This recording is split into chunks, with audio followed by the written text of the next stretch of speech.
Hi, Aileen. Hi, how are you? Great. Thank you so much for joining us. Oh, no problem at all. Ian, how's it going? Hello, how are you? Good, good. Haven't seen you in ages. I know, it feels so long ago since I was down in Cork with you. It's actually mad. It's mad. All that's been happening, yeah, for sure. We won't waste too much of your time, Aileen. I know it's getting late for you. Oh, it's fine, don't worry about it. My pleasure thanks for asking me on. Not a problem at all. Um, so, Aileen, I guess in terms of a first game of the season, and it couldn't have gone much better for you guys on the weekend with a 62-point win over Geelong. It was picking straight up from where you left off last year. Yeah, definitely. I think everything just fell our way on the day. I do believe that you need a bit of luck on the day, and I think that we played Collingwood in a practice game before that, 2 weeks prior to that, and we lost that. And I think that was kind of the kick that we needed. Just the little things. Just getting the ball off the ground and like little handoffs like that. So I think that was kind of our main aim going into round one, was to improve that kind of. If we did that, then I think everything fell into place for us. And we just, once we started playing well in the first quarter, we just kept going and going and going. Yeah, so it was a great achievement for us to keep them scoreless till the last quarter. Was just something I didn't think that could possibly happen, but no, it was amazing. Like down the back line, like everyone in midfield and the forward line, they made everything so easy for us back there because they were applying so much pressure up there. So it was good. No, I was really, really happy with it. I must admit, I am a Cats fan, and usually I saw the result and had to watch the game. It was a pretty tough watch for a Cats fan, but obviously keeping a close eye on you, your role looks to be sort of pretty settled across that half back line. How did you see your own game?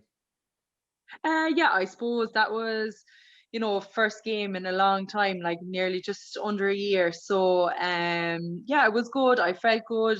Obviously, like round one, the hits and the tackles were going in really hard. So it was a bit of a shock to the system again to be back into that again. But no, it was really good. I felt really good. I'm always looking to grow, be a better player. So definitely, I think just I need to go back and review it again and just see what I can improve on. But I was happy for my first round. I think St Kilda now will bring something different again to the table. So we'll just have to take it step by step. Today we were in there tonight doing recovery, and like the Geelong game is done as dusted. So now our focus is on St Kilda. Aileen, just jump in there. Like you had 13 possessions yesterday, 11 kicks, fantastic. But one of the stats that jumps out, 7 tackles. Now we know you love the physical side of the game. There's some serious highlights from last year, including that one tackle against the Demons. But what do you think is so suitable to you in terms of that physicality, or you really seem to enjoy that element of the game? Yeah, I suppose I wouldn't have the best skills, so I just try and bring my own kind of weapon. So obviously, as you said, I love getting into the tackles. If there's something that I think that I can get, I just go for it. I don't hold back anyway, so I just go for it. I think if you start holding back, you start playing in yourself, and you don't want to do that out here. I suppose it's a new challenge for me. I just grab it with two hands, like the train-ons, the girls in the team that didn't get picked, like they're amazing players. So I suppose I'm under that pressure all the time. When you go out on the track and you have to do your best every single training session because they're just on your shoulder waiting for you to get in and take your spot. So any opportunity that I can see on the pitch, I'll just go for it. So I think that's it's the girls that's pushing me. So when you practice that in training, you just bring it onto the pitch. And I suppose like even in training, you're getting hits by Emma Carney or Jamin Gardner there, like you don't have a choice, you don't belong learning. So yeah, I suppose that kind of aspect, it was just it's since I came out, it's definitely something that I have tried to focus on, is the tackling, because it's such a big part. And I suppose as a defender, like that's massive as well. So if that's what I can bring to the team is my tackling, then I'll try and do that every time I can on the pitch. Just to finish on that, I'm sorry, one of the things that I'm trying to tell everybody here at home is that a lot of people don't realize that you've got 21 in your match day squad, maybe 2 emergencies from a squad of 30 plus train-ons. So for the Irish girls to actually get named on a team or named on a squad it's a big battle, and it's a huge achievement, you know. So it's not an automatic assumption that everyone's going to play every weekend. So like it's good that you pointed that out, that it is serious competition for places. It is a professional environment. So even to get a name on a squad list going into each round is a fantastic achievement for all the Irish girls, including yourself. So well done on that. Thanks a million. Thank you. One of the questions I had was the coaching change and how that's changed the environment around North Melbourne. Obviously, Darren Crocker coming in from more of a men's coaching background. How has that been for you, and how's it been for the group? Oh, he's absolutely amazing. I suppose, like, even when I was in Ireland, he was always in contact with me. When he got the job, he was in contact with me straight away. Just through Zoom, he wanted to know everything about me. He wanted to know what I could get better at. He wanted to know what I'm good at and what I think that I can bring to the team. So that like really intrigued me. He's a truly amazing coach. I suppose since I came, like, he's been so good. Like, I felt like when I came out here that my kicking skills wasn't up to scratch. So again, anytime I wanted to go kicking, he's just like, he is the master of kicking. Like, he's amazing. So he has like no bother taking me out for an extra like 15-20 minutes, just marking and kicking, giving me pointers. So he's definitely been an amazing addition to the club. Scott was there last year, and don't get me wrong, like I'm like I've learned so much from him. But Crocker has been amazing. You know, like when you're coming into a new management role like that, it is a little bit hard. You're managing like maybe up to 40 girls, which is a hard task. So yeah, like he's just like blended into the role, not a bother. He makes time for everyone. So and obviously, since like he is like a known North player, like he's amazing. Like, even when you see old videos of him playing, like, you understand why everyone knows Darren Crocker. So to get him in as manager this year, it's a massive achievement for the club, I think. Tell us about your goals from last year compared to this year. So last year, obviously very fresh coming out and hadn't played much football at all, if any. This year, obviously, you're really a bona fide, North Melbourne star, finishing 4th in their best and fairest. So just talk to me about the expectations you have of yourself this year compared to last year. Yeah, I suppose like I'm always looking to grow my game anyways. So this year it was probably a little bit easier because like I'd more understanding of the game. I know what they want from me. And like over here, as it is a professional sport, they don't belong telling you what they want you to do. So I felt like last year that, like my speed is good. So they wanted me to use that a little bit more this year. They wanted me to tackle a little bit harder as well. So I feel like they're just 2 aspects that I'm really trying to improve and trying to grow in the game. And if I do that, I think that I'll keep improving as a player, and hopefully I'll head the team. So the name, like I just really want to help the team. I didn't come out here for just the fun of it or just to take part. Like I really want to make the team better. If I do that, then I'm happy, and hopefully the team will be happy and we'll be successful. Just a couple more from me. Mike, feel free to jump in at any point if you like, mate. Tell us about your preparation, I guess, from sort of going back to Ireland following after last season. Did you try and do a session a week, or did you have a complete break from it? And when did you start sort of picking things up again to get ready for this season coming up? Yeah, so I suppose when I went back to Ireland again, like that was at the end of March, my focus did go to the football, to Gaelic football. I suppose I obviously brought a footy back home with me, so I was kicking it the odd time, but it's very hard to get used to going from the round ball back to the footy. So I tried to put the footy aside as much as possible. Just do the Gaelic when I'm over there, just keep at the round ball. So then as soon as we lost to Armagh, then it was kind of like AFL, right, let's focus on that. I had my boyfriend probably annoyed every single day to come out kicking with me. So, but that was the only thing. But yeah, then it was straight back into the AFL mode again, just trying to get the mark and trying to get my kicking in. You know, it's a really hard ball to like mark, but it's even a harder ball to kick. And it's, you know, when there's like 2 or 3 girls trying to jump on your back, it's a lot harder to kick as well. So yeah, that's just been, so that was kind of the focus. And then I suppose in quarantine, then we at the AFL as well, they dropped up a footy to the room as well. So like the room was very small. So it was like 10 steps one way, 10 steps the other way. So just kind of just handballing the ball to myself, putting, you know, throwing the ball at the bed and like trying to catch it, you know, trying to get it back up again, just get the feel of the ball, bouncing it as well. So that was kind of it. And then came out of quarantine then, and I waited in Perth for the Christmas holidays. So we had like a week off in that. So I actually spent it with the Eagles girls there. So the 2 Kellys and Ash Mack. So we had like a bit of kicking sessions during the Christmas then, and a few running sessions as well. So that was kind of get me prepared. And then I flew back down the 2nd of January, and then we had our first training session on the 4th. So it was straight back into it. But no, it was good. It was really, really good.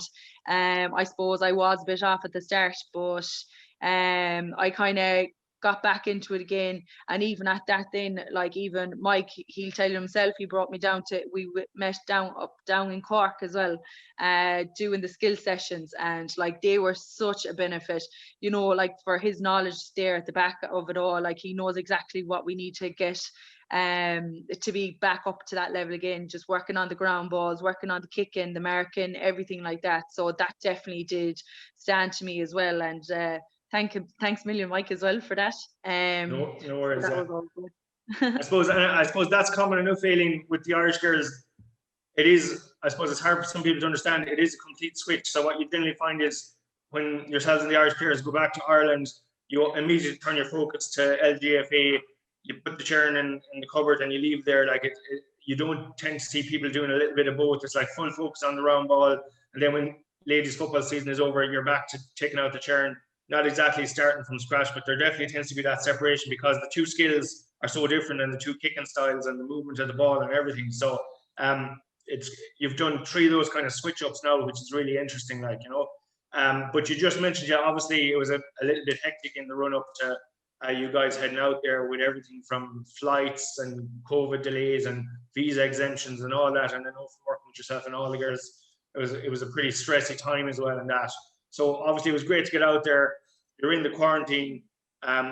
We saw you guys all doing as much as you could in quarantine with footies and mattresses against walls and all sorts of stuff.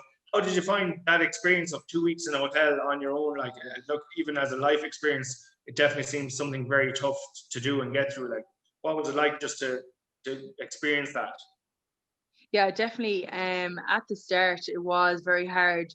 It was just kind of like no fresh air. Like that was really the hardest part. Like, and then the nurse came around on day 2 and day 12 to do the COVID test.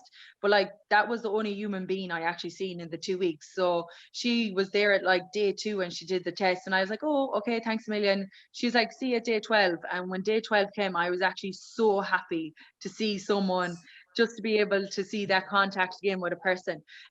You know, like obviously FaceTime and all that is great, but it's definitely not the same.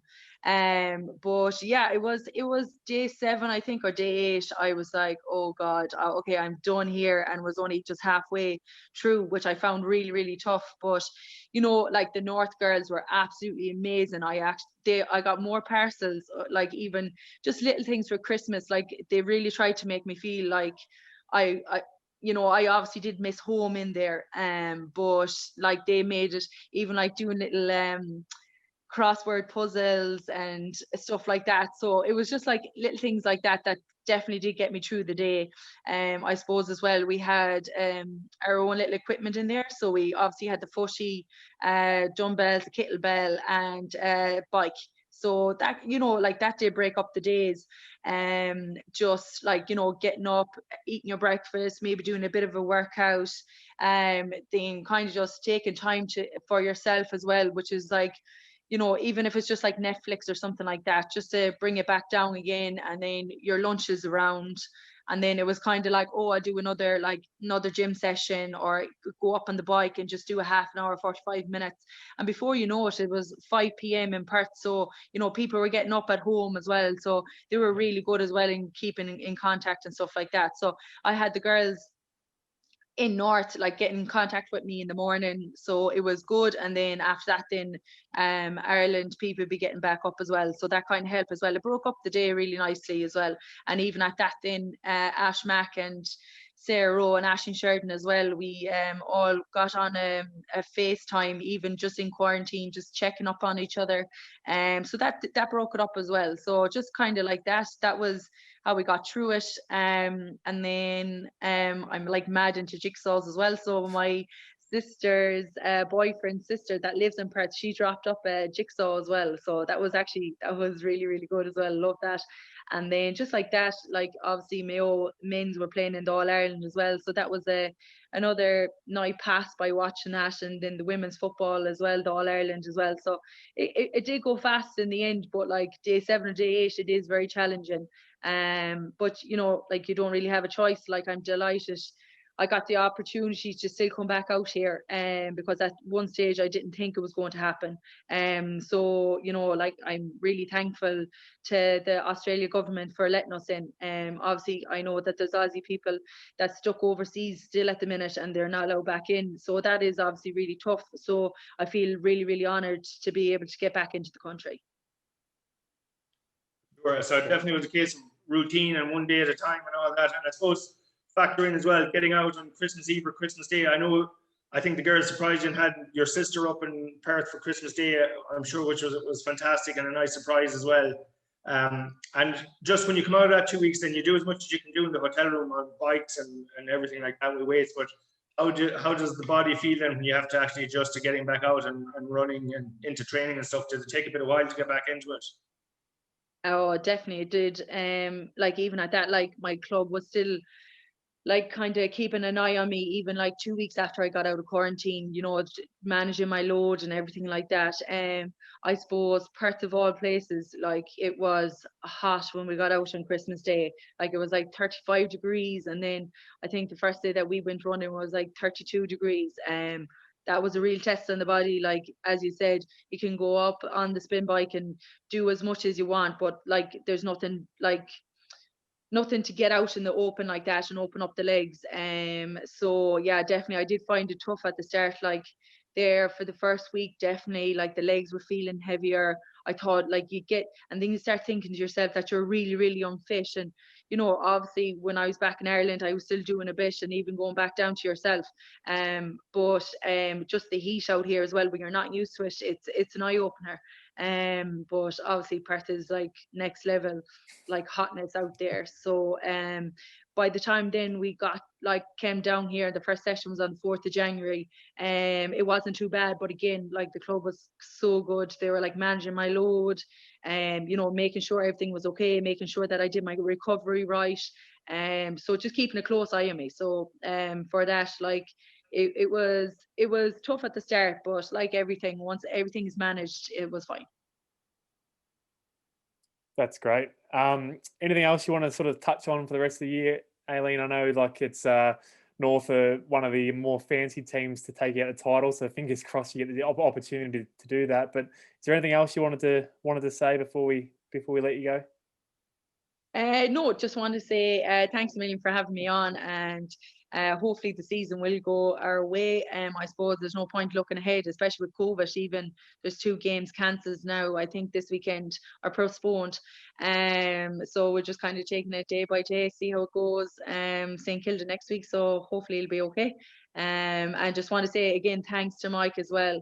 I suppose when I first came out here to like Australia, I'd actually never kicked a footy prior to this, before coming out here, but Mike actually invited me up to the Harvey Norman AFL Women's Premier, where I played with the Clare Waves, and he was so good as well, just even like coaching me through the matches, even just telling me what to do and stuff like that. And I suppose I came back from doing my ACL for the second time, and that was my first time getting into the AFL like setup and stuff like that. So just want to say a big thanks, Mike. You definitely were really a good start to my AFL career. So it all started with you. I'm going to say it was you. Stop, but no, look, it's fantastic, and we were delighted to have you. And I suppose it's great to have the link back to AFL Europe and AFL Ireland Women's. The likes of yourself and some of the girls who come out and played football with us and come to this elite skills sessions and all that. But yeah, look, we were delighted to help in any way at all possible. It was a pleasure, and we look forward to watching you across the next 12 weeks. That's great. Thanks so much for your time, Aileen. It's been brilliant to chat, and good luck for the rest of the season.